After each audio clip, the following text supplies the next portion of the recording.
애니 디지몬 어드벤처 속 신테일의 일행들이 끝내 아포카리몬까지 쓰러뜨리고 모두 일상 속으로 돌아가 시간이 흘러 3년 후 디지털월드에서는 또 다른 새로운 빌런이 등장하게 되는데요. 그 빌런이 바로 디지몬 카이저. 이번 편에서는 디지몬 카이저의 이야기에 대해 다뤄보려고 합니다. 파워 디지몬 속 디지몬 카이저는 어떤 빌런이었으며 또 어쩌다 빌런이 될 수밖에 없었는지 이미 알고 있는 사람들도 있겠지만 몰랐던 분들은 지금 같이 알아보도록 하죠.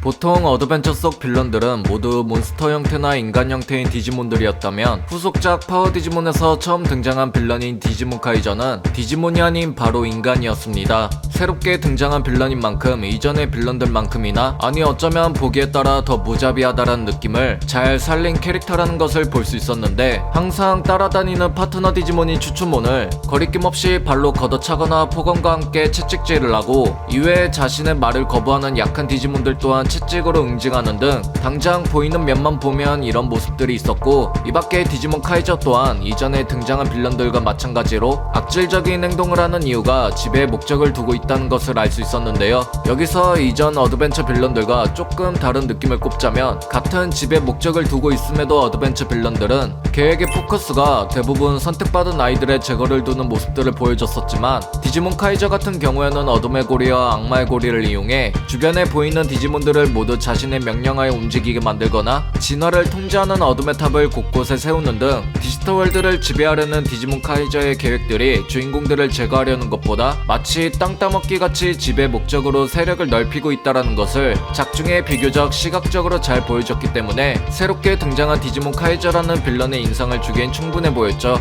디지몬 카이저의 빌런으로서의 대표적인 활약들을 저의 주관적으로 뽑아 살짝 살펴보자면 구스몬들을 친구들로 둔갑해 사내를 속인 후 친구들을 구하고 싶으면 무릎을 꿇고 빌어보라는 것도 모자라 부인몸 보고 빌고 있는 사내의 머리를 밟으라는 요구와 친구는 딱 한 명만 살려줄 수 있으니 골라보라는 잔인한 선택지를 주는 등 상대에게 줄 수 있는 그 나이에 생각지도 못한 엄청난 굴욕을 선사해주기도 했으며 신테일의 아구몬을 악마의 고리로 이용해 조종해서 어드벤처에서는 보지도 못했던 바이러스종의 메탈 그레이몬으로 진화시키는 등 신선하고 생각지도 못한 충격을 보여주기도 했습니다. 이밖에 능력치적으로 준수한 디지몬들의 데이터만 모아 합성형 디지몬인 키메라몬을 만드는 등 이렇게 보니 파워 디지몬에서 첫 번째로 등장한 빌런치고는 디지몬 카이저는 빌런으로서만 보면 엄청난 활약을 보여줬었던 것 같네요. 그렇다면 디지몬 카이저는 디지털월드 속이 아닌 현실 세계에서는 과연 어떤 모습이었을까요?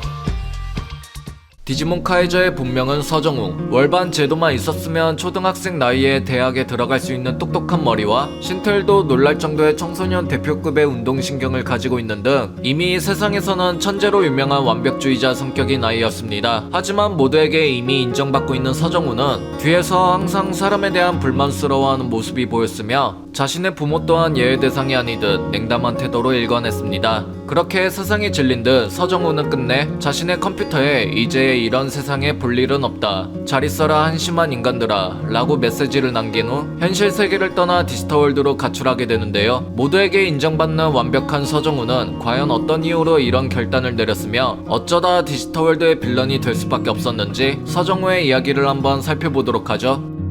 민우야, 엄마 오늘 밖에서 너무 기분 좋았어? 민우니가 아주 착한 애라고 모두 부러워하는 거 있지? 검은 어둠물로 착한 애야.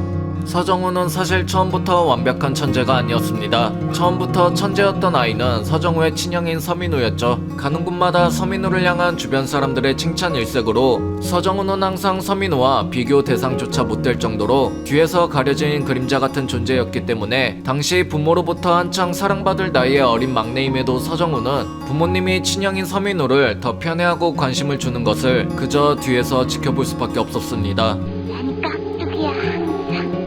엄마는 형아만 귀여워해. 사람들이 형아를 칭찬하니까 난 있으나 마나한 애야. 이렇듯 서정우에게 친형인 서민우의 존재란 모두의 관심과 사랑을 받을 수 있는 완벽한 사람, 어린아이 사고로는 그런 존재가 바로 착한 아이이고 반대로 깍두기 같은 자신은 나쁜 아이로 단정짓게 돼버리는 평범한 건 당연하고 이상한 게 아님에도 불구하고 어린 서정우는 이런 환경 속에서 자랐기 때문에 자존감이 낮아지게 되었죠. 그러던 어느 날 같이 있던 서정우와 서민우 앞에 디지바이스가 나타났고, 서정우는 당연히 그 디지바이스가 서민우의 것이라고 생각했지만 서민우가 디지바이스를 집어들었을 땐 아무 반응이 없었습니다. 그렇게 서민우는 자신의 서랍에 디지바이스를 넣고 방에 나갔을 때 서정우는 몰래 서랍을 열고 그 디지바이스를 보게 되었는데요. 디지바이스를 볼 때마다 가슴이 설레고 들떴던 서정우는 그렇게 디지바이스가 발동해 디지털월드로 여행을 떠나게 됩니다. 여기서 잠깐, 서정우의 디지털월드 여행 스토리는 애니에서는 자세히 안 나왔기 때문에 그 내용을 상세히 다룬 외전편인 게임들이 있지만, 게임에서 나온 외전편 이야기들은 모두 애니와 비교했을 때 시기나 설정들이 안 맞는 부분들이 있어 오래전부터 팬들 사이에서는 평행세계로 암묵적으로 결론이 났기 때문에 이 영상에서는 짧게나마 나왔던 애니 스토리 위주로 다루도록 하겠습니다. 디지털월드에 들어간 서정우는 파트너 디지몬으로 추추몬을 만나 옆에 추정되는 인물인 EJ과 같이 여행을 한 것으로 보였습니다. 그 과정의 이야기는 자세히 나오지 않았지만 우여곡절 끝에 밀레니엄몬을 격파하는 데 성공한 장면을 볼 수 있었는데, 그 당시 밀레니엄몬이 쓰러지면서 퍼진 어둠의 씨앗이 서정우에게 들어가 부상을 당한 것으로 보였는데요. 추추몬 말로는 그때 당시 정우가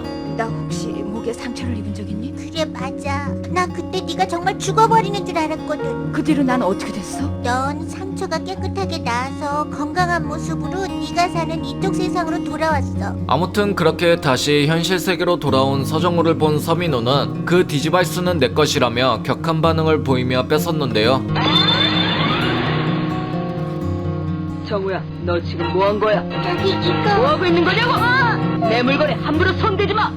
미안해 형. 이건 내 거야. 그러니까 내 허락 없이는 절대로 만지지 마. 알았지? 알았어. 평소에 서정우와 함께 비눗방울 놀이를 하며 놀아주던 다정한 서민호가 저렇게 때리기까지 할 정도의 격한 반응을 보인 이후로 서정우는 내가 착한 아이가 아닌 나쁜 아이니까 민우 형은 나를 싫어해 라며 생각을 하게 되었지만, 그 생각은 점점 분노와 비관적인 태도로 변해버려 형이 없어졌으면 좋겠다고 진심으로 부정적인 생각을 하게 된 찰나에 서민호는 사고로 진짜 사망하게 됩니다.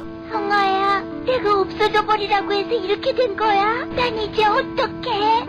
어떡하면 좋으냐고. 그렇게 형이 없어졌으면 좋겠다라고 생각한 서정우는 자신 때문에 형이 죽은 게 아닌가라고 죄책감에 빠지게 되고, 마침 장례식에서 마일도가 어둠의 씨앗이 심어진 서정우를 찾게 되어 충격에 빠진 어린 서정우를 이용해 먹기로 하는데요. 마일도는 익명의 메일로 서정우가 다시 디지바이스를 손대게끔 유도하여 그렇게 서정우는 디지바이스를 통해 디지털월드로 가는 줄 알았지만 마음이 약해진 탓인지 도착한 곳은 드라고몬의 바다. 드라고몬의 바다에서 서정우는 디지바이스를 물에 담그자 못 보던 새로운 형태인 D3로 변했으며, 이때부터 서정우는 타락해지는데 시발점이 됩니다. 그래, 바로 이거야. 이건 내 디지바이스야. 그 누구의 것도 아닌 오직 나만의 것이라고. 이 말을 통해서 알 수 있는 점은 항상 모든 것을 가진 형에게 가려진 서정우가 처음으로 형을 넘어섰다라는 의미로도 볼 수 있으며, 그동안 서정우가 형에게서 느낀 열등감이 어느 정도였는지 대충 짐작할 수 있는 부분이었습니다. 그렇게 악마의 씨앗이 본격적으로 효능이 발휘해 서정우가 12살이 될 때쯤 서민우만큼이나 모든 이가 알아주는 천재가 되었고, 어릴 때 제대로 못 받아봤던 부모의 사랑과 관심 또한 받게 되었지만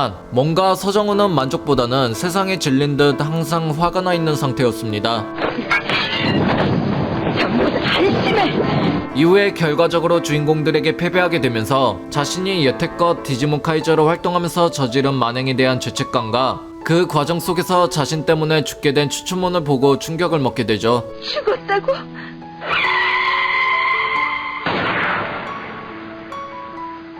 이런 게 아니었어. 난 이런 슬픔을 다시 맛보기 위해서 여기 온 게 아니라고.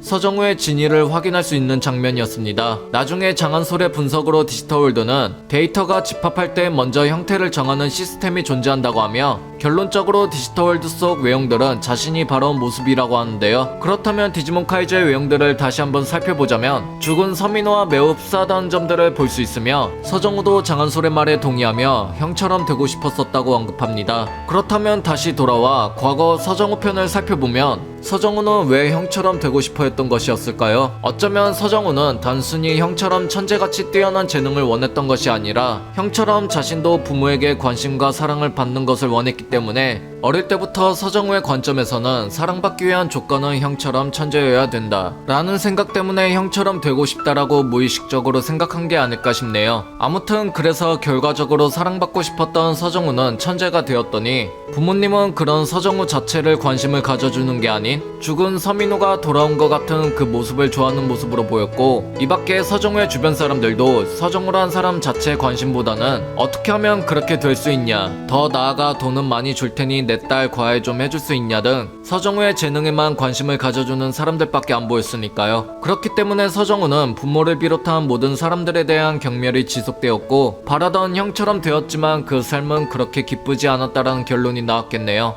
여기까지 보면 서정우는 겉보기에만 화려하고 허망하기만 한 천재 삶과 형에 대한 못된 생각을 가졌었던 죄책감과 슬픔으로부터 잠시라도 잊을 수 있게 해주는 게임 같은 탈출구가 필요했을 겁니다. 그게 바로 디지털월드 속에서 디지몬 카이저로 활동하는 것이었고요. 이렇게 생각해보면 디지몬 카이저가 디지털월드와 디지몬을 두고 이건 게임이라고 거듭 말했던 이유도 알 수 있는 부분이지 않을까 싶네요. 애니상으로는 악마의 씨앗 덕분에 타락해진 것처럼 보였지만 사실 이렇게 따지고 보면 꼭 악마의 씨앗이 없었더라도 타락해지기엔 충분한 명분으로 보이기도 합니다. 이후에 죽은 추추몬을 찾으러 시작의 마을로 찾아간 서정우는 주변에 있던 유년기 디지몬들로부터 몰매를 맞으며 자신 때문에 형도 추추몬도 떠났다라는 인정하기 싫었던 기억들을 되새기면서 진심으로 죄의식을 느껴 반성하게 됩니다. 세상에서 제일 미워했던 형, 세상에서 제일 하찮은 존재라고 생각했던 추추몬. 하찮은 건 바로 나였어. 혹시 내가 촌남자면 추추몬이라면 틀림없이 슬퍼해주겠지. 근데 난 그런 추추몬을 잃고 말았어. 그런 진심 어린 반성 끝에 서정우의 마음이 돌아온 것일까요? 서정우의 본래 문장인 친절의 문장이 빛이 나기 시작하여 특정 디지타마를 가리키게 되는데요. 빛나는 디지타마에간이 추추몬의 유아기인 입세몬이 태어나게 됩니다. 그동안 서로 계속 엇갈리다가 드디어 정신 차리고 재회하게 된 서정우와 추추몬. 추추몬? 정우야, 정우야, 나 많이 찾았어? 응, 찾았어. 한참 찾았어. 정말 고마워. 너라면 반드시 날 찾아내줄 거라고 믿었어. 추추몬, 다시 태어나줘서 정말 고마워. 그렇게 추추몬을 다시 만나고 집으로 돌아오니 부모님들은 서정우가 또 가출을 한 줄 알고 슬퍼하고 있었으며, 그 모습에 서정우는 그동안 자신이 잘못 생각했다는 것을 깨닫게 됩니다. 울고 있다. 내가 없어진 게 걱정이 됐다면서 엄마가 울고 있어. 엄마, 다시 말해봐. 엄마라고? 엄마라고 했니? 엄마, 잘 낳아주셔서 고마워요.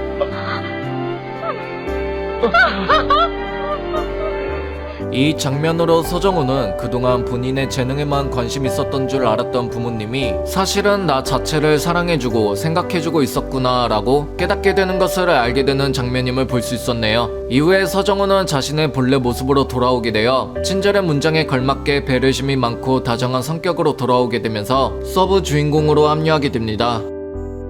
서정우와 서민호 둘은 어쩌면 서로 원하던 것을 가지고 있었던 걸지도 모릅니다. 서정우는 완벽함으로 주변의 사랑과 관심을 받는 형이 부러웠고, 서민호는 어쩌면 서정우와 다르게 완벽해야만 했던 만큼 어린 나이에 항상 바쁘게 지내오던 삶에 지쳐 또래 애들처럼 평범하고 여유로운 삶을 부러워하지 않았을까 싶은데요. 서정우의 기억 속에 당장 떠오르는 형과 함께한 추억이 많고 많은 놀이 중에 하필 사소하고 작은 비눗방울 놀이만 떠올린 점을 보면 서정우와 서민호는 같이 놀았던 추억이 비교적 많지 않았으므로 볼 수 있고, 유독 디지발스에 집착했던 서민호의 모습이 어떻게 보면 욕심이 많은 아이로도 볼 수 있지만, 애니 속 디지발스 자체가 선택받은 아이의 상징을 뜻하는 아이템, 선택받은 아이는 주인공들 같은 순수함을 가진 아이로도 볼 수 있기 때문에 이런 디지발스에 집착했던 서민호의 모습은 서정우같이 평범하고 또래 애들같이 살고 싶었다라는 뜻으로 간접적으로 내포한 것이 아닐까 싶네요. 이후에 천재가 아닌 다시 평범하게 돌아온 서정우는 예전 서정우처럼 천재가 되고 싶어하는 아이들에게 평범한 지금이 천재라고 불렸던 때보다 훨씬 좋다라고 말하기도 했는데요. 어쩌면 파워디지몬에서 서정우란 캐릭터로 전하고 싶었던 뜻은 자신의 정체성에 대해 생각해보는 시간을 만들어주고 싶었던 게 아닐까 싶네요. 민우 형, 난 이제 솔직하게 말할 수 있어. 이 세상 모든 일에 감사하다고. 이번 편은 여기까지입니다. 시청해주셔서 감사합니다.